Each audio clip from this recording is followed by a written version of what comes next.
నమస్కారం. వినుకొండ న్యూస్కి స్వాగతం. ఈరోజు ముఖ్యాంశాలు. వినుకొండ మండలం పిట్టమండ గ్రామంలో పలు అభివృద్ధి కార్యక్రమాలు ప్రారంభం. ముఖ్య అతిథిగా హాజరైన శాసనసభ్యులు బొల్లా బ్రహ్మనాయుడు.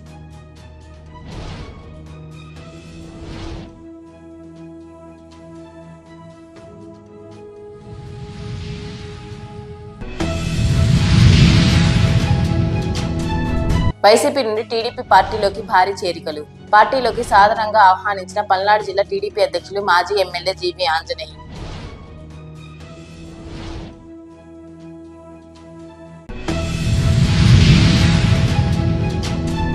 సుందరయ్య నగర్ వాసులకు మౌలిక వసతులు కల్పించాలని నిరసన. మౌలిక వసతులు కల్పించడంలో విఫలమయ్యారన్న సిపిఎం పార్టీ జిల్లా కార్యదర్శి వర్గ సభ్యులు ఏపూరి గోపాలరావు.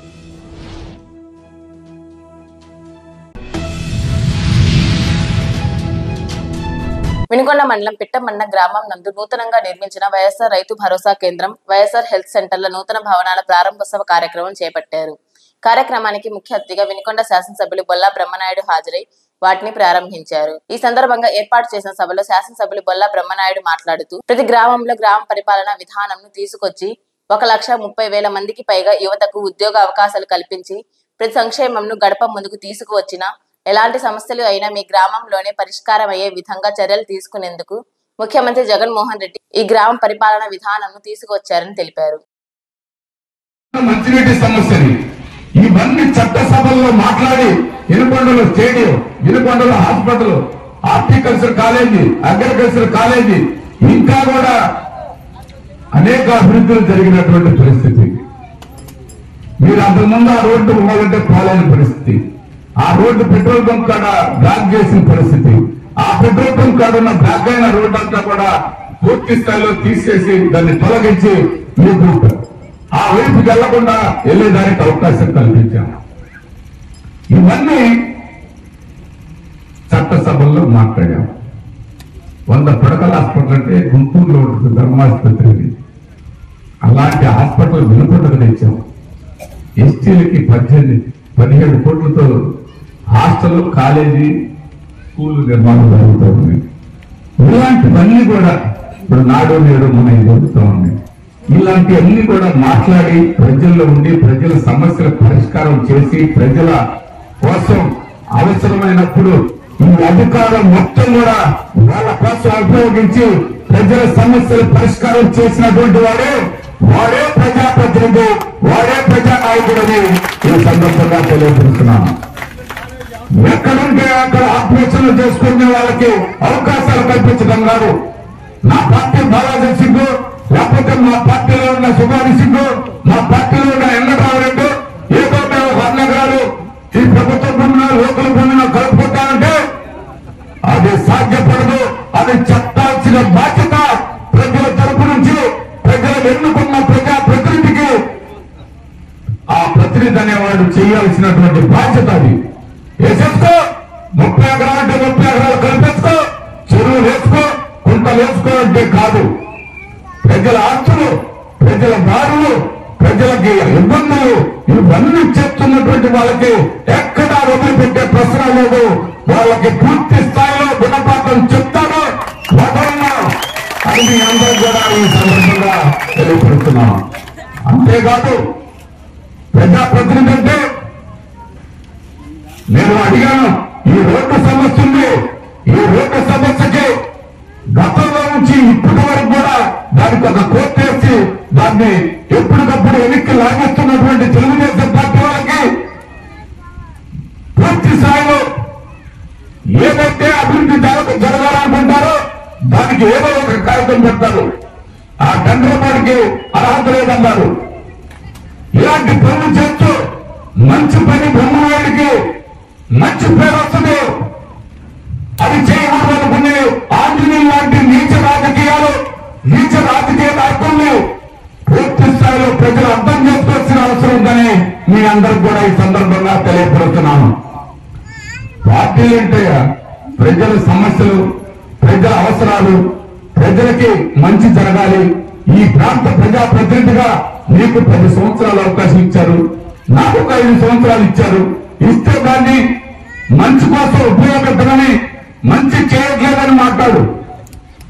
మంచి చేస్తుంటే ఆ మంచిని అడ్డుకునే దానికి ప్రయత్నం చేసేవాడు ప్రజాప్రతినిధి ఎలా అవుతుందని అడుగుతూ ఉన్నాడు. మంచి జరగాలని ప్రజలకి మంచి చేస్తున్నటువంటి పనులకి ఓట్లున్నాయని కోట్ల చుట్టూ తిరిగే ఇలాంటి నీచమైన రాజకీయాలు అమేవ రాజకీయాలని అడుగుతున్నా. రాజకీయ నాయకులంటే ప్రజల్ని బిడ్డలాగా చూడాలి, ప్రజల్ని కుటుంబ సభ్యులలాగా చూడాలి, ప్రజలు చల్లగా ఉండాలి, ప్రజలు మంచిగా ఉండాలి. వాళ్ళు చల్లగా ఉంటే ఆ ప్రాంతం అంతా కూడా మంచిగా ఉంటుందనుకోవాలి. వాళ్ళు మంచిగా ఉంటే ప్రజాప్రతినిధి మంచిగా ఉంటాడు, ప్రజాప్రతినిధి మంచిగా ఆలోచిస్తే ఆ ప్రాంతం అంతా మంచిగా ఉంటుంది. అవన్నీ పక్కన పెట్టేసి ప్రతి పనికి కోర్టు, ప్రతి పనికి అడ్డు వస్తారు. బ్రహ్మనాయుడికి మంచి పేరు వస్తుంది. ఏంటయ్యా పేరు వచ్చేది? నువ్వు ఉన్నప్పుడు నువ్వు చేయొచ్చు కదా. మంచినీటి చెరువు కూడా కోర్టులో వేశాడు, మళ్ళీ అది క్లీన్ చేసుకున్నా. ఘాట్ రోడ్డుకి కోర్టులో వేశాడు, నాకు పర్మిషన్ లేకుండా కొట్టేశాను. ఏదైనా జరగలేని ఘాట్ రోడ్డు నిర్మాణం చేశాను నా సొంత డబ్బులతో. ఇప్పుడు టెంపుల్ నిర్మాణం చేస్తున్నాను, ప్రజల అవసరం. అక్కడ ఒక ఆహ్లాదకరమైన వాతావరణానికి మంచి పార్క్, ఒక 20 ఎకరాల్లో చిన్నకొండ పైన. ఇవన్నీ అన్ని అవసరమే ప్రజలకి. కాస్త రిలాక్స్ అవ్వాలంటే పార్కు లాంటి ఆ ప్రదేశానికి పిల్లల్ని భార్యాభర్తలు వెళ్ళి కాస్త తిరిగి వచ్చేయాలి. గ్రామంలో సాగుతున్న ప్రజా వ్యతిరేక వైసీపీ ప్రభుత్వం వ్యతిరేకిస్తూ పట్టణంలోని 29వ వార్డు హనుమాన్ నగర్ నుండి పాలడుగు శ్రీను ఆధ్వర్యంలో 80 కుటుంబాలు అధికార వైసీపీ పార్టీ నుండి టీడీపీలోకి చేరారు. పాలడుగు చిన్న, పాలడుగు రమణయ్య, కర్ణాటక దుర్గాప్రసాద్, షేక్ రహమాన్, పఠాన్ బాబులాల్ తో పాటు మిగిలిన కుటుంబాలు పల్నాడు జిల్లా టీడీపీ అధ్యక్షులు మాజీ ఎమ్మెల్యే జీవి ఆంజనేయులు సమక్షంలో టీడీపీలోకి చేరగా వారికి పార్టీ కండువాలు కప్పి పార్టీలోకి సాధనంగా ఆహ్వానించారు. ఈ సందర్భంగా పార్టీలో చేరిన కీలక నాయకులు మాట్లాడుతూ వైసీపీ పాలనలో పేదలకు ఒరిగిందేమీ లేదన్నారు. నిత్యం పేదల జీవనం కష్టతరంగా మారిందని, ఉపాధి కల్పనకు ఈ ప్రభుత్వం రాయితీ రుణాలు ఇచ్చిన పాపాన పోలేదన్నారు. మరి వీళ్ళందరూ కూడా నేను మనవి చేస్తున్నా, పార్టీలు బాగా కష్టపడితే మంచి గుర్తింపు ఇస్తాం, గౌరవిస్తాం. మన వార్డులు బాగా అభివృద్ధి చెందాలి. రేపు తెలుగుదేశం పాలన రాబోతుంది. మన తెలుగుదేశం జనసేన పాలనలో బాగా అభివృద్ధి చేసుకుందాం. దానికి మీ అందరూ సహకరించాలని కోరుకుంటూ, పార్టీలు మీకు మంచి గుర్తింపు గౌరవం ఉంటుందని మనవి చేసుకుంటూ, నా సహాయం, నా సహకారం, నా ప్రోత్సాహం ఉంటుందని తెలియజేస్తూ, ఒక్కసారి ఈ రోజు పార్టీలో చేరిన ప్రతి ఒక్కరికి గట్టిగా చప్పట్లు కొట్టి అభినందనలు తెలియజేస్తుందని కోరుకుంటూ, నాకు అవకాశం ఇచ్చిన అందరికీ పేరుపైన ఉదయపూర్వక నమస్కారాలు, ధన్యవాదాలు. వర్ధిల్లాలి తెలుగుదేశం పార్టీ, వర్ధిల్లాలి తెలుగుదేశం పార్టీ. ఉద్యోగం రావాలంటే మళ్ళీ సంక్షేమ పథకాలు విదేశీ విద్య అందాలన్నా, సంక్షేమ పథకాలు అందాలంటే మళ్ళీ చంద్రబాబు గారు ముఖ్యమంత్రి అవ్వాలా. జనసేన అధినేత పవన్ కళ్యాణ్ జనసేన తెలుగుదేశాన్ని గెలిపించాలని మీ అందరూ కోరుకుంటూ, ఈ రోజు పార్టీలో చేరిన వాళ్ళందరినీ హృదయపూర్వకంగా అభినందిస్తున్నా. పార్టీలో మీ అందరూ బాగా కష్టపడాలని, మరి వీళ్ళందరూ కూడా నేను మనవి చేస్తున్నా, పార్టీలు బాగా కష్టపడితే మంచి గుర్తింపు ఇస్తాం, గౌరవిస్తాం. మన వార్డులు బాగా అభివృద్ధి చెందాలి. రేపు తెలుగుదేశం పాలన రాబోతుంది. మన తెలుగుదేశం జనసేన పాలనలో బాగా అభివృద్ధి చేసుకుందాం. దానికి మీ అందరూ సహకరించాలని కోరుకుంటూ, పార్టీలు మీకు మంచి గుర్తింపు గౌరవం ఉంటుందని మనవి చేసుకుంటూ, నా సహాయం, నా సహకారం, నా ప్రోత్సాహం ఉంటుందని తెలియజేస్తూ, ఒక్కసారి ఈ రోజు పార్టీలో చేరిన ప్రతి ఒక్కరికి గట్టిగా చప్పట్లు కొట్టి అభినందనలు తెలియజేస్తుందని కోరుకుంటూ, నాకు అవకాశం ఇచ్చిన అందరికీ పేరుపైన ఉదయపూర్వక నమస్కారాలు, ధన్యవాదాలు. ఈ నెల 16వ తేదీన జాతీయ రైతు సంఘాలు, కార్మిక సంఘాలు, ప్రజా సంఘాలు ఇచ్చిన దేశవ్యాప్త గ్రామీణ బంద్ను, పారిశ్రామిక సమ్మెను పల్నాడు జిల్లాలో రైతు జయప్రదం చేయాలని ఆంధ్రప్రదేశ్ రైతు సంఘం పల్నాడు జిల్లా ప్రధాన కార్యదర్శి ఉలవలపూడి రాము పల్నాడు జిల్లా రైతులకు పిలుపునిచ్చారు. ఈ సందర్భంగా ఆయన మాట్లాడుతూ, గ్రామీణ బంద్, పారిశ్రామిక సమ్మె జాతీయ స్థాయిలో రైతులు, కార్మికులు, ప్రజా సంఘాలు ఎందుకు చేయాల్సి వస్తుందో, ఎవరి కోసం చేస్తున్నారో, ఈ బంద్ యొక్క ఉపయోగాలు ఏమిటో మనం తెలుసుకోవాల్సిన అవసరం ఎంతైనా ఉంది అని శివయ్య భవనంలో అఖిలపక్ష రైతు సంఘాల సమావేశం ఏర్పాటు చేసి ఆంధ్రప్రదేశ్ రైతు సంఘం పల్నాడు జిల్లా ప్రధాన కార్యదర్శి ఉలవలపూడి రాము ప్రజలకు వివరించారు.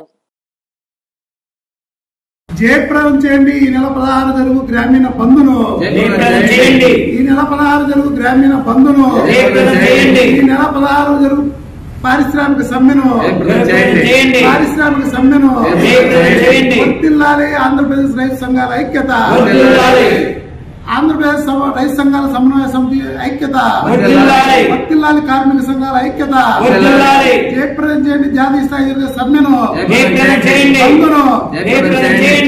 ప్రియమైన పల్నాడు జిల్లా రైతు సోదరులకి, కార్మిక సోదరులకి, వ్యవసాయ కార్మిక సోదరులకి, ఆటో కార్మికులకి, ఆశా వర్కర్లకి, అంగన్వాడీ కార్యకర్తలకి, మిల్లు కార్మికులకి అందరికీ కూడా ఆంధ్రప్రదేశ్ రైతు సంఘం పల్నాడు జిల్లా రైతు సంఘం ప్రధాన కార్యదర్శిగా, అదేవిధంగా రైతు సంఘాల కార్మిక సంఘాల సమన్వయ సమితి తరఫున మీ అందరికీ విజ్ఞప్తి చేయడం జరిగింది.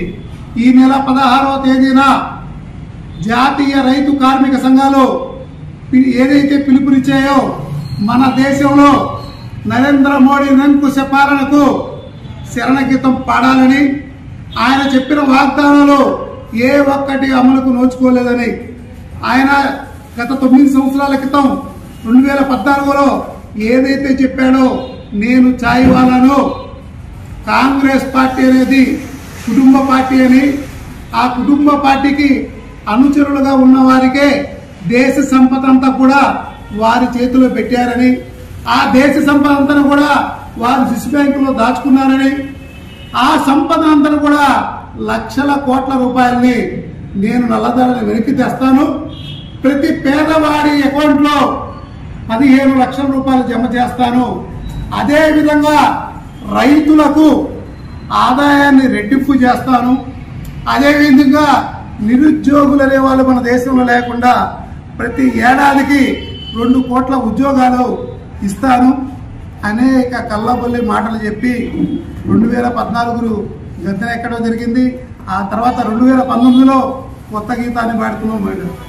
నేను మీ అందరికీ చౌకేదారిని, మీ అందరి కాపలాదారుని, మీ అందరికి నేను, మీరు హాయిగా పడుకోండి, దేశంలో అంతా సుభిక్షంగా ఉంది, దేశంలో పక్కన ఉన్న పాకిస్తాన్ని నేను అల్లగొట్టి కాశ్మీర్ని మనం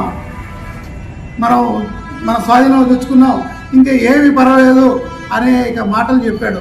నేను చూటిగా ప్రధానమంత్రి గారు ఒకే ప్రదర్శిస్తున్నా, అయ్యా నువ్వు 2014లో నువ్వు అధికారంలోకి రాకముందు కాంగ్రెస్ పార్టీ అధికారంలో ఉన్నప్పుడు లీటర్ పెట్రోల్ డీజిల్ ధర ఎంత ఉంది, నువ్వు అధికారంలోకి వచ్చిన తర్వాత ఎంత అయింది, అప్పుడు నిత్యావసర సరుకుల ధర ఎంత ఉంది, నువ్వు అధికారంలోకి వచ్చాక ఎంత ఉన్నాయి, అంతకుముందు ఏదైతే ప్రభుత్వ సంస్థలుగా ఉన్న విశాఖ ఉక్కు కానీ, లేకపోతే బిఎస్ఎన్ఎల్ కానీ, రైల్వే కానీ ఇవన్నీ కూడా వాడలే ఉన్నాయి, గతంలో ఎలా ఉన్నాయి, మీరు వచ్చాక ఎలా ఉన్నాయి, అంతకుముందు మన దేశం అప్పు ఎంత ఉంది, మీరు వచ్చాక ఎంత అయింది, ఇవన్నీ కూడా దేశ ప్రజలకు తెలుసని, మీరు చేసే గారడని ఇంకా నమ్మే పరిస్థితి లేదని, మేము అయోధ్యలో రామాలయం కట్టాము, ఇక నేను అయిపోయింది, హిందువులందరూ కూడా నా ఎంట రండి,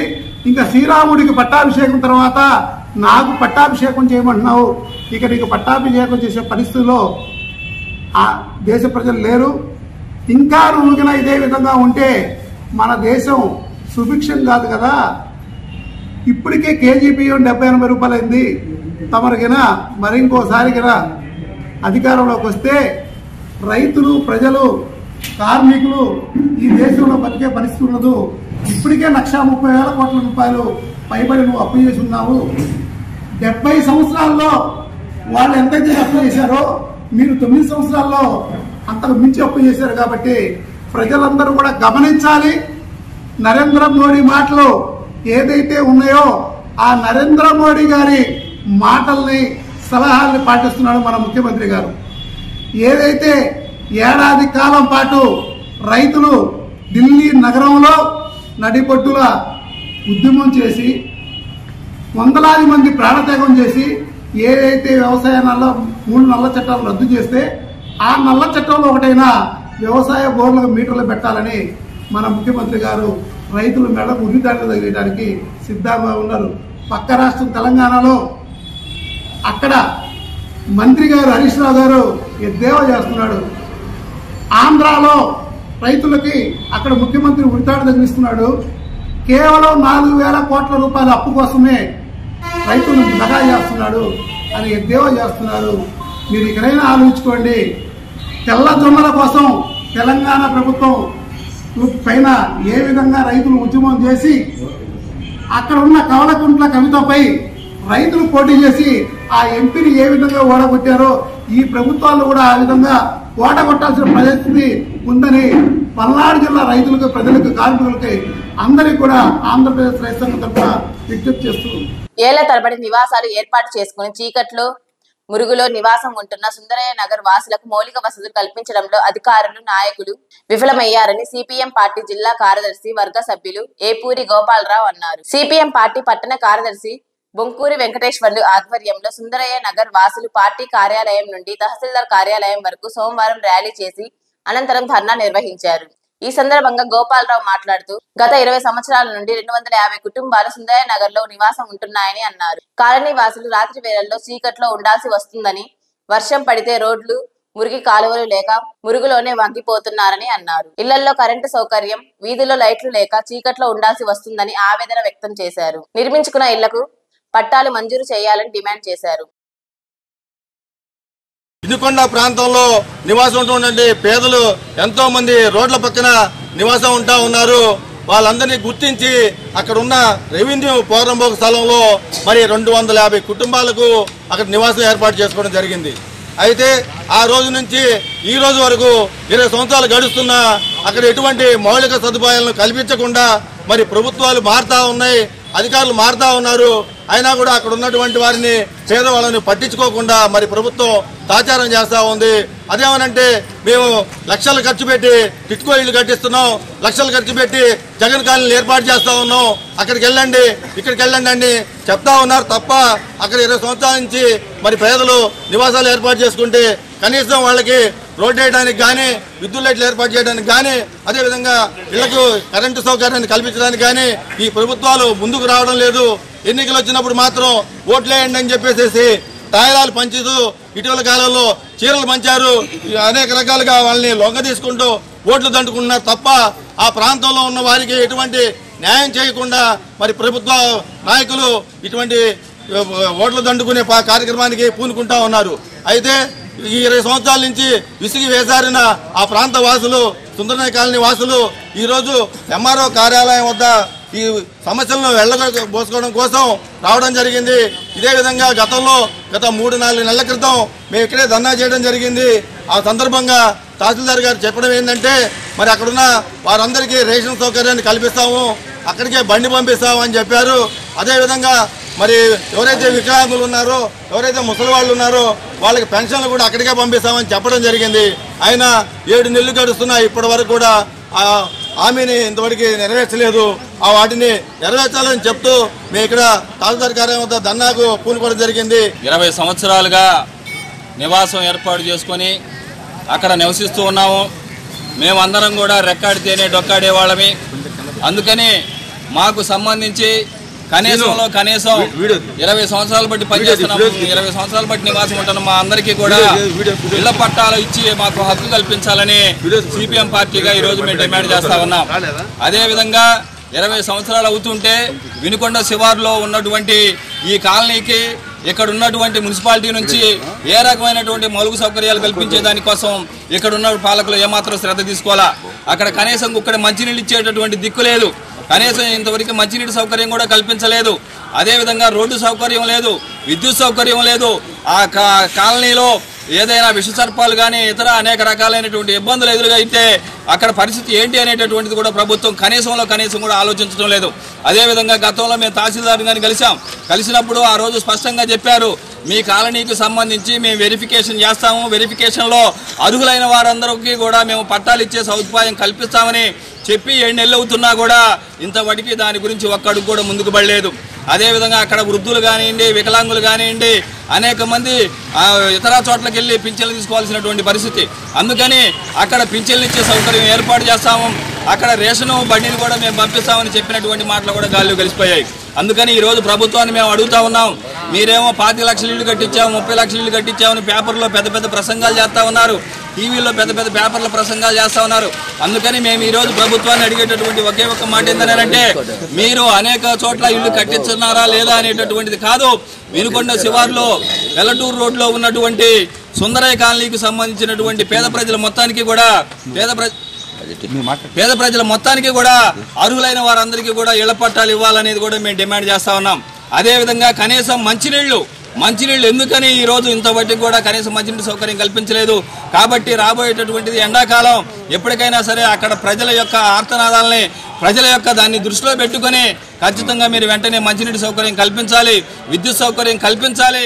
వినుకొండ మండలం ఏనుగుపాలెం గ్రామం నందు జలజీవన్ మిషన్ కింద సురక్షిత మంచినీటి పథకం ద్వారా 75 లక్షల వ్యయంతో ఇంటింటికి కుళాయి కనెక్షన్ ద్వారా ఇంటిని అందించేందుకు నిర్మాణ పనులు వినుకొండ శాసనసభ్యులు బొల్లా బ్రహ్మనాయుడు శంకుస్థాపన చేపట్టారు. ఈ కార్యక్రమంలో వినుకొండ శాసనసభ్యులు బొల్లా బ్రహ్మనాయుడుతో పాటు నియోజకవర్గ స్థాయి నాయకులు తదితరులు పాల్గొన్నారు. అదే విధంగా ప్రతి ఒక్కటి కూడా ఈ గ్రామానికి అన్ని విధాల అభివృద్ధి చేసినటువంటి ప్రభుత్వమే మన ప్రభుత్వం. ఇక్కడ గ్రామంలో ఉన్న పెద్దలందరూ తెలుసుకోవాల్సిన అవసరం ఉంది. ఏనుగుపాలెం గతంలో ఏనుగుపాలెనికి ఏం చేశారు, ఇప్పుడు మనం ఏనుగుపాలెనికి ఏం చేశాం అన్నది మీరందరూ ఒక్కసారి ఆలోచిస్తే మీకే అర్థమైంది. కళ్ళకు కనపడేదే ఆ కళ్యాణ మండపం, కళ్ళకు కనపడేదే ఆ బ్రిడ్జి, కళ్ళకు కనపడేదే ఆ ఇల్లు, కళ్ళకు కనపడేదే ఈ జేజెమ్ ఇంటింటికి వాళ్ళు తిప్పితే నీళ్ళు వచ్చే విధంగా ఇలా చేసినటువంటి మరి గత పాలకులు ఎవడైనా చేశారా? ఎవరైనా దీని గురించి ఆలోచించారా? ఎప్పుడైనా ఊహించారా? ఎప్పుడైనా ఏమైనా చేశారా అని దాంట్లో ఒక్కటి మేము చేశామని చెప్పమనండి. మేము చెప్తున్నాం ఈరోజు జలజీవన్ కింద దాదాపు 75 లక్షలు, అటు చూస్తే బ్రిడ్జి 50 లక్షలు, అటు చూస్తే కోట్ల రూపాయలతోటి 150 ఇల్లు. అదే విధంగా మరి ఇంత పడుస్తూ ఇంత అభివృద్ధి చేసినటువంటి ప్రభుత్వం వైఎస్ఆర్ ప్రభుత్వం. ప్రత్యేకంగా ఏనుగుపాలెనికి నాకు ఒక మంచి కాన్సెప్ట్, ఆ ఏనుగుపాలెంలో మంచి జరగాలి, ఆ ఏనుగుపాలెం గతంలో ఎప్పుడు అన్యాయం జరుగుతూ వచ్చినటువంటి ఏనుగుపాలెనికి మేలు జరగాలి, మేలు జరిగే దాంట్లో మనం ఉండాలి అనే విధంగా ఒక గ్రామ పరిపాలనా కేంద్రం ఇలా మరి సచివాలయం మన పెద్ద స్థలం ఇచ్చాడు, స్థలదాత కట్టించాడు. మరి ఇలాంటి మేము చెప్పుకోదగినవి మేము చెప్పాం, చేసినవి మేము చెప్పాం. ఆనాడు ఏదన్నా ఒక్కటి మీ ఊరు పెద్దలందరిని అడుగుతున్నాను, ఇక్కడ పార్టీకి సంబంధం లేదు, ఏ పెద్ద ఆయనైనా చెప్పొచ్చు. నేను చేసినటువంటిది గుండ్లకమ్మ ఈ కొంకేరు మీద బ్రిడ్జి కడతానని మీకు మాట ఇచ్చాను, ఆనాడు మాట నిలబెట్టుకున్నాను. మీరు అవన్నీ ఒక్కసారి ఆలోచిస్తే మీకే అర్థమైంది. మీరు ఎప్పుడు బ్రహ్మనాయుడిని మర్చిపోకూడదు. నేను చేసినటువంటి ప్రతి పని మీకు గుర్తొస్తానే ఉంటది, ప్రతి పని గుర్తొస్తానే ఉంటది. చూడండి, ఆలోచించండి, అవకాశం ఇవ్వండి. ఈ రోజు మీ అందరికి మంచి జరిగిందనుకుంటే అందరూ నాకు సాయం చేయండి, ఇంకా మంచి జరిగిద్దని మీ అందరికీ. పాలకుల నిర్లక్ష్యం కారణంగానే నేటికి వరకపూడిసేల ప్రాజెక్ట్ కేవలం శంకుస్థాపనలకే పరిమితమైందని సిపిఎం పార్టీ జిల్లా కార్యదర్శి వర్గ సభ్యులు ఏపూరి గోపాలరావు అన్నారు. ఈ సందర్భంగా ఆయన మాట్లాడుతూ రైతు పక్షపాతి అని చెప్పుకునే ప్రభుత్వం నేడు ప్రాజెక్టును ఎందుకు పూర్తి చేయలేదని ప్రశ్నించారు. కేవలం రాజకీయ ప్రయోజనాల కోసమే శంకుస్థాపనల పేరుతో ప్రజలను మభ్యపెడుతున్నారని విమర్శించారు. పాలించేటటువంటి ప్రభుత్వం, మేము సాగునీటి రంగానికి పెద్దపీట వేస్తాము, మేము రైతు సంక్షేమం, రైతు పక్షపాత ప్రభుత్వం అని చెప్పేటటువంటి మాటలు కేవలం మాటలుగానే మిగిలిపోయినాయి. కేవలం చేతల్లో చూపించాలని అంటే ఈరోజు మనకున్నటువంటి పల్నాడు జిల్లా పూర్తిగా వెనకబడినటువంటి ప్రాంతం. ఆ పూర్తిగా వెనకబడినటువంటి ప్రాంతంలో కూడా బొల్లాపల్లి, దుర్గి, వెల్దుర్తి, అదేవిధంగా ఎర్రగొండపాలెం 3 నియోజకవర్గాల్లో ఉన్నటువంటి 4 మండలాల్లో ఉన్నటువంటి 100 గ్రామాలకి తాగునీరు, 1,00,000 ఎకరాలకు సాగునీరు ఇచ్చేటటువంటి వరిగిపుడిసెల ప్రాజెక్టుని ఈ పాలకుల నిర్లక్ష్యం వల్ల కేవలం శంకుస్థాపనలు మాత్రమే జరుగుతున్నాయి. ప్రాజెక్టు పనులు అనేటటువంటి తోటికి కూడా మొదలు పెట్టలేదు. ఇది కేవలం ఏదో సినిమాలో ఒక కవి అన్నట్లు ఎక్కడ వేసిన గొంగళి అక్కడగానే ఉన్నటువంటి పరిస్థితి. అందుకని ఎప్పటికైనా సరే ఎన్నికల జిమ్మిక్కులు మానండి. ఎన్నికల జిమ్మిక్కులు మాని నిజమైనటువంటి అభివృద్ధి అనేటటువంటిది మీరు చేతల్లో చూపండి. దాని ప్రకారం మీరు వెంటనే వరిగిపుడిసెల ప్రాజెక్టుకి నిధులు కేటాయించాలనేది మేము డిమాండ్ చేస్తున్నాం. కేవలం 15 కోట్ల రూపాయలు కనుక కేటాయిస్తే అక్కడ వరిగిపుడిసెలకు సంబంధించి స్టేజ్ 2 క్లియరెన్స్ వచ్చేటటువంటి పరిస్థితి. ఆ 15 కోట్ల రూపాయలు కూడా ఈ ప్రభుత్వం కనుక ప్రకటించలేదని అంటే అసలు మీకు రైతు ప్రభుత్వం చెప్పుకునే అర్హత ఉందా అని మేము ఈ రోజు డిమాండ్ చేస్తా ఉన్నాం. అందుకని మాటల్లో కాకుండా మేము రైతు ప్రభుత్వం అని పేపర్లోనూ టీవీలో డబ్బు కొట్టే రైతు ప్రభుత్వం కాదు. నిజమైన రైతు ప్రభుత్వం అంటే సాగునీటి ప్రాజెక్టులకు మీరు డబ్బులు కేటాయించాలి అనేటటువంటిది మేము డిమాండ్ చేస్తా ఉన్నాం. అందుకని మేము ఒకటే చెప్తా ఉన్నాం, ఈ రోజు పాలకులు కూడా 25 మంది ఎంపీలు ఉన్నారు, ఎమ్మెల్యేలు 175 మంది ఉన్నారు. అందరూ అయ్యేవాళ్ళే. మరి రొయ్యలు ఎక్కడికి పోయినాయి? అందరూ మేము వరిగిపుడిసెల ప్రాజెక్టుకి మేము సై అంటే సై అంటా ఉన్నారు. మరి ఎందుకు పనులు ప్రారంభం కావట్లేదు? పక్కనున్న తమిళనాడు చూసి ఇక్కడైనా బుద్ధి తెచ్చుకోండి. ఆ రాష్ట్ర ప్రయోజనాల కోసం ఆ రాష్ట్రంలో ఉన్నటువంటి ఎమ్మెల్యేలు ఎంపీలు ఏకతాటి మీద నిలబడి ప్రభుత్వాలను కేంద్ర ప్రభుత్వం మీద ఒత్తిడి తెచ్చి పనులు చేయించుకుంటుంటే మన పక్కన ఉన్నటువంటి మీరు మాత్రం మీ వ్యాపార ప్రయోజనాల కోసం వాళ్ళ కాళ్ళకాడికి పోయి సాష్టాంగ నమస్కారాలు చేసి ఈ రాష్ట్ర ప్రయోజనాలు గాలికి వదిలేస్తా ఉన్నారు. ఎక్కడైనా సరే ఈ పాలకులు కళ్ళబొల్లి మాటలు కట్టి పెట్టండి. జనం ఎప్పటికీ తెలుసుకోలేరు, మీ మాటల్లో మభ్య పెట్టొచ్చు అనేటటువంటి వెనకటి ఆచారాలు మీరు ఇంకా పాటిస్తే మాత్రం కర్రుగాల్చి వాత పెడతారు రాబోయేటటువంటి ఎన్నికల్లో. ఎప్పటికైనా సరే జగన్మోహన్ రెడ్డికి మీరున్నటువంటి 1 నిమిషం పని, మీరు జీవో విడుదల చేయండి, ఫైనాన్షియల్ క్లియరెన్స్ ఇవ్వండి, ఇచ్చి పనులు వెంటనే ప్రారంభం చేసేటటువంటి పని కనుక మీరు పూనుకోకపోతే మాత్రం రాబోయేటటువంటి ఎన్నికల్లో మీ గాలి కబుర్లకి గాలి మాటలకి ప్రజలు బుద్ధి చెప్తారు. అందుకని ఎక్కడైనా సరే ప్రజలు మీరు ఆలోచించండి. మేము ఒకటే విజ్ఞప్తి చేస్తా ఉన్నాం. నేడు ప్రారంభిస్తాం, రేపు ప్రారంభిస్తాం అని చెప్పి ఇప్పటికీ ముఖ్యమంత్రులు 3 మారినప్పటికీ కూడా అది శంకుస్థాపనల దశకి రావడం పల్నాడు ప్రజలు చేసుకున్నటువంటి దౌర్భాగ్యంగా మేము భావిస్తూ ఉన్నాం.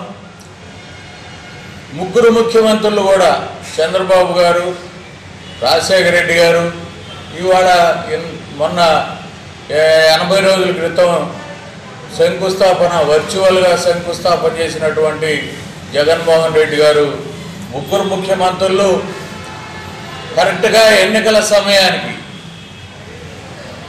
ఎన్నికలు మరొక 6 నెలల్లో వస్తున్నాయనగా ఈ శంకుస్థాపనలు చేసి ఆ ప్రజల యొక్క ఓట్లు పొందడానికి అర్రులు చేస్తున్నటువంటి పరిస్థితి చూస్తూ ఉన్నాం.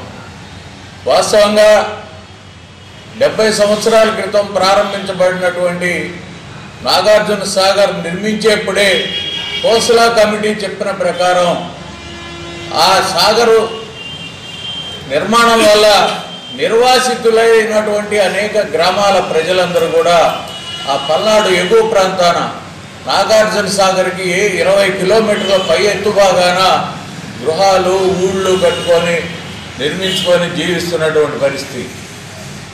ఆనాడే వాతావరణ పరిస్థితులను బట్టి వాళ్ళకి వర్షాలు పడవు, ఇక్కడ సాగర్ డ్యామ్ కడితే సాగర్ నీళ్లు దిగువ స్థాయిలో నిల్వ ఉంటాయి, ఆ పై స్థాయిలో ఉండే వాళ్ళకి నీళ్లు అందవు, నీళ్లు నిలవవు, వర్షాలు పడవని చెప్పి వాతావరణ పరిశోధకులు చెప్పినటువంటి పరిస్థితుల్లో వాళ్ళందరికీ కూడా కోసల కమిటీ ఒకటే చెప్పింది, వీళ్ళకి ఎత్తిపోతల పథకం ద్వారా నీరు అందించాలి, ఆ గ్రామాలకన్నిటికీ కూడా నీరు రావు, బోర్లు వేసినా నీళ్లు రావు అనేటువంటి పరిస్థితుల్లో ఆనాడు ఒప్పందం జరిగింది. కానీ 70 సంవత్సరాల నుంచి వాళ్ళు ఆనాటి నుంచి ఈనాటి వరకు మాకు నీళ్లు పక్కనే కిలోమీటర్ దూరంలో ఉన్నటువంటి గ్రామాలు, 2 కిలోమీటర్ల దూరంలో ఉన్న గ్రామాలు, 5 కిలోమీటర్ల దూరంలో ఉన్నటువంటి గ్రామాలకి మంచినీళ్ళు లేవు, సాగునీరు లేవు, తాగునీరు లేక అల్లాడిపోతున్నటువంటి పరిస్థితి ఆ గ్రామాల ప్రజలు అనుభవిస్తూ ఉన్నారు. నమస్కారం. ఈ వరిగిపుడిసెల అనేది పల్నాడు ప్రజలకు హక్కుగా ఇచ్చారు. ఇప్పటికీ 3 శంకుస్థాపనలు అయి ముగ్గురు ముఖ్యమంత్రులు శంకుస్థాపన చేసినప్పటికీ ఆ పనులు ప్రారంభించలేదంటే ఇక ప్రజాస్వామ్యం ఎక్కడుంది? ప్రజల్ని ఎంత మోసం చేస్తున్నారో రాజకీయ నాయకులు ఈ పల్నాడు ప్రాంతంలో ఉన్న ప్రజలు రైతులు ఇప్పటికైనా గమనించాలి. ఇప్పుడు పెద్దలు చెప్పినట్టు ఈసారి ఎన్నికల్లో మాత్రం గట్టిగా బుద్ధి చెప్పాలి. ఎందుకంటే ఎన్నిసార్లు ఇలా మోసపోవాలి. ఈరోజు తాగడానికి నీళ్లు లేవు, సాగునీరు లేదు, పొలాలు ఎండిపోతున్నాయి. కనీసం గ్రామాల్లో జనవరి నెల నుంచే నీళ్లు లేవు. ఇలా ఎన్ని సంవత్సరాలు, ఇప్పటికే 70 సంవత్సరాలు అయింది స్వతంత్రం వచ్చి. స్వతంత్ర భారతదేశంలో రైతుల పరిస్థితి, ప్రజల పరిస్థితి ఇంత దారుణంగా ఉంటే ఇంకెక్కడ ప్రజాస్వామ్యం ఉంది. కాబట్టి మేము ఒకటే నిర్ణయించుకున్నాం, వరిగపూడిశాల జలసాధన సమితి తరఫున ఈసారి ఈ నియోజకవర్గాల్లో 2 నియోజకవర్గాల్లో మా అభ్యర్థులను మేము నామినేషన్ వేయించి, మాకు చాలా రైతు సంఘాలు కానీ సిపిఎం సిపిఐ పార్టీలు ఇంకా చాలా సంఘాలు మాకు సపోర్ట్ ఇస్తున్నాయి. మేము కంపల్సరీ ఈసారి క్యాండిడేట్లు నిలబెట్టి, ఎమ్మెల్యే క్యాండిడేట్లు నిలబెట్టి అసెంబ్లీకి పంపించి మేము వరిగపూడిశాల సాధించుకుంటాం. చెప్పు దెబ్బ కొట్టినట్టు చెప్తాం మీకు ఈసారి సమాధానం అని. మేము వరిగపూడిశాల ఈ ఎలక్షన్ లోపు పనులు ప్రారంభించకపోతే మాత్రం మీరు చాలా నష్టపోతున్నారు, మీ ప్రజలు బుద్ధి తెచ్చారని మేము డిమాండ్ చేస్తున్నాం. గత 24 రోజుల క్రితం అగ్నికి ఆహుతి అయిన దుగ్గిరాల శుభం మల్లేశ్వరి కోల్డ్ స్టోరేజ్ అగ్ని ప్రమాద బాధిత పసుపు రైతులకు న్యాయం చేయాలని కోరుతూ దుగ్గిరాల శుభం మహేశ్వరి కోల్డ్ స్టోరేజ్ అగ్ని ప్రమాద బాధిత పసుపు రైతుల ఐక్య కార్యాచరణ కమిటీ ఆధ్వర్యంలో గుంటూరు జిల్లా కలెక్టర్ కార్యాలయం ఎదుట బాధిత రైతులు ధర్నా చేపట్టారు. ఈ ధర్నా కార్యక్రమంలో పాల్గొన్న సిపిఐ రాష్ట్ర సహాయ కార్యదర్శి ముప్పాల నాగేశ్వరరావు మాట్లాడుతూ జనవరి 19వ తేదీన ధరతో పసుపు రైతులందరికీ నష్టపరిహారం ఇప్పించాలని, రాష్ట్ర ప్రభుత్వం నిధులు లేక సీఎం రిలీఫ్ ఫండ్ నుండి సత్వరం బాధిత పసుపు రైతులకు పూర్తిగా అందించాలని, కోల్డ్ స్టోరేజ్ అగ్ని ప్రమాదంపై అధికారుల కమిటీ దర్యాప్తుని పూర్తి చేసి సర్వం కోల్పోయిన రైతులకు రక్షించాలని వారు డిమాండ్ చేశారు. నమస్కారం. శుభం మహేశ్వరి కోల్డ్ స్టోరేజ్ దుగ్గిరాల తగలబడిపోయి 24 రోజులు అయింది. రైతులకి ఇంతవరకు కోల్డ్ స్టోరేజ్ యాజమాన్యం నుండి కానీ, జిల్లా రెవెన్యూ అధికారుల నుండి కానీ, మార్కెటింగ్ శాఖ నుండి కానీ, రాష్ట్ర ప్రభుత్వం నుండి కానీ కనీసమైన సమాచారం ఇవ్వకపోవటం చాలా విచారకరం. ఇది ప్రభుత్వ బాధ్యత రాహిత్యానికి నిదర్శనం అని తెలియజేస్తున్నాం. 11 మంది అధికారుల కమిటీ రైతుల్ని మార్కెట్ యార్డ్లో వారికి ఉన్న బాండ్స్ నమూనాని ఇవ్వమని చెప్పి వదిలేస్తే అయ్యే పని కాదు. ఆయా మండలాలలో ఎక్కడికెక్కడ సమాచారాన్ని సేకరించి, ఆ సేకరించిన సమాచారాన్ని సత్వరమే రైతులకు వెల్లడించాలి. వెంటనే రైతులకి పూర్తి నష్టపరిహారం ఇప్పించడానికి బాధ్యత తీసుకోవాలని ప్రభుత్వాన్ని, వ్యవసాయ శాఖ మంత్రిని డిమాండ్ చేస్తున్నాను. వినుకొండ న్యూస్ సమాప్తం. తిరిగి రేపటి న్యూస్ కలుద్దాం. అంతవరకు సెలవు. నమస్కారం.